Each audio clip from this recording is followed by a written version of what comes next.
15.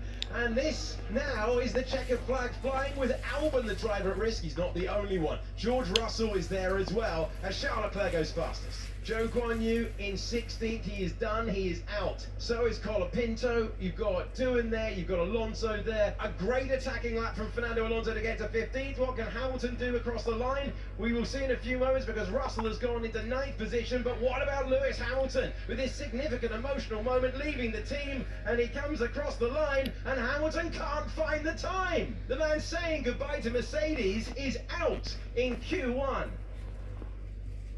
Okay, on board Kevin Magnussen, who made it through.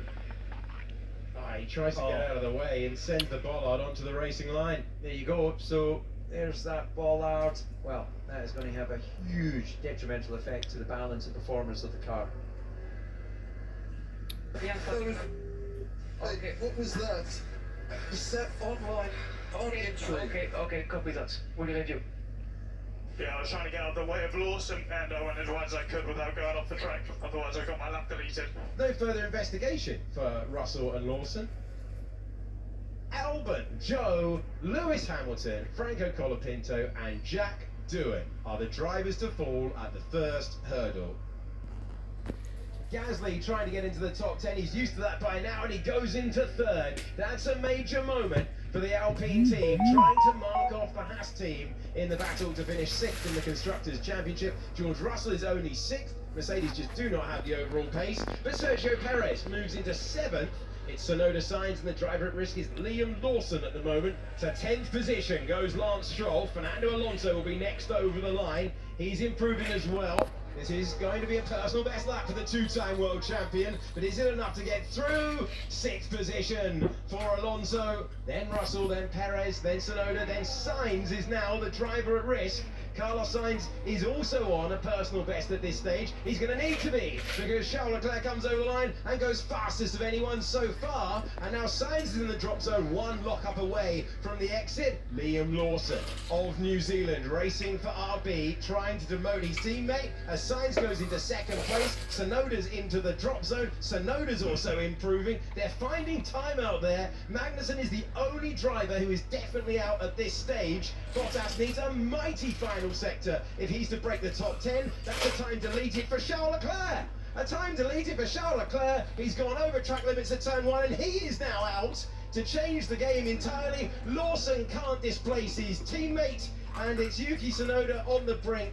Valtteri Bottas needs one of his best ever final sectors. The man leaving Formula 1 at the end of this weekend needs something special. He's currently in 15th. Tsunoda's the driver risk. He got it! He got it at the end! What an incredible amount of lap time Valtteri Bottas found at the very last! Good luck. As fast as she goes.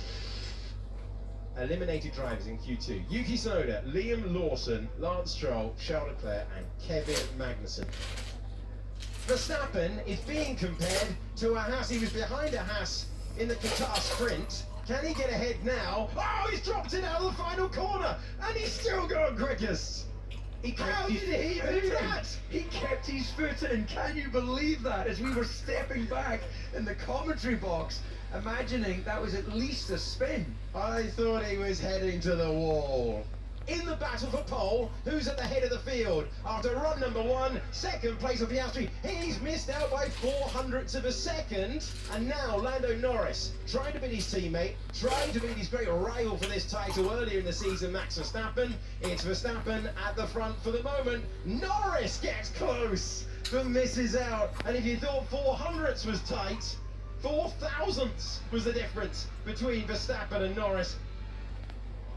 And now Norris 600ths up on Max Verstappen through sector number 1. The pressure is being put. Hulkenberg goes to pole. Absolutely extraordinary. Nico Hulkenberg in the Haas in a dry session with everyone needing to respond has provisional pole position. Words I never thought I'd hear you say, especially at this stage of a qualifying session.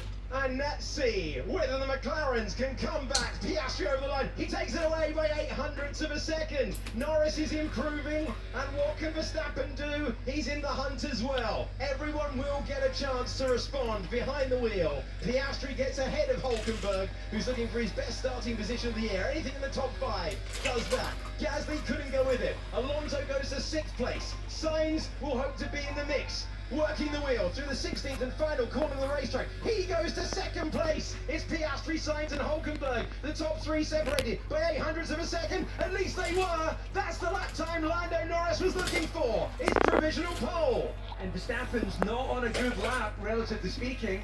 Let's see if he can pull a mighty final sector. No improvement sector 1 or sector 2. Russell is the next car over the line. He's into 7th place. Verstappen looking for a less dramatic exit to turn 16 this time. Here he is, checkered flag waving. Can he take it away? He can't! And it's a McLaren front row lockout. Max Verstappen does not improve his time. He's out-qualified by Nico Hulkenberg, who gets his best starting position of the year. But it's McLaren seeking the first Constructors' title since 1998, who lock out the front row, and Lando Norris has an 8th pole position of the season. He's celebrating once again in Formula One qualifying. The last qualifying hour of the year, Lando Norris, Oscar Piastri and Carlos Sainz fulfill the top 3 places on the grid.